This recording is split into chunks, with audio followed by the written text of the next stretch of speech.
ভালো পুরুষ সবচেয়ে ভালো মানুষ হলেন ওই ব্যক্তিরা যাদের পরিবার, যাদের স্ত্রীর কাছে তারা ভালো, অর্থাৎ স্ত্রী মন থেকে সাক্ষ্য দেয় যে আমার সাহেব, আমার স্বামী, আমার ঘরওয়ালা, আমার বাড়িওয়ালা, আমার জীবন সঙ্গী, এই লোকটা অমায়িক মানুষ, লোকটা আসলে ভালো মানুষ।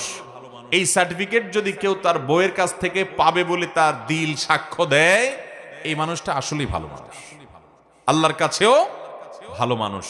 নবী করিম সাল্লাল্লাহু আলাইহি সাল্লাম এই হাদিস বলার পর বলেছেন, ওয়া আনা খায়রুকুম লি আহলি, তোমাদের মধ্যে বউয়ের কাছে কে কে ভালো আছো আমি জানি না, তবে তোমাদের মধ্যে আমার পরিবারের কাছে আমি সবচেয়ে ভালো। অর্থাৎ আমার পরিবারের সবাই, প্রত্যেক স্ত্রী নবী সাল্লাল্লাহু আলাইহি সাল্লামকে ভালো জানতেন, শ্রদ্ধা করতেন, তার ব্যাপারে কোনো অভিযোগ অনুযোগ ছিল না। কারণ তিনি কখনো স্ত্রীদেরকে আঘাত করে কথা বলতেন না, তাদেরকে আক্রমণ করে কথা বলতেন না, গালিগালাজ তুচ্ছতাচ্ছিল্য করার তো প্রশ্নই ওঠে না, জুলুম করার তো প্রশ্নই ওঠে না। তিনি এমন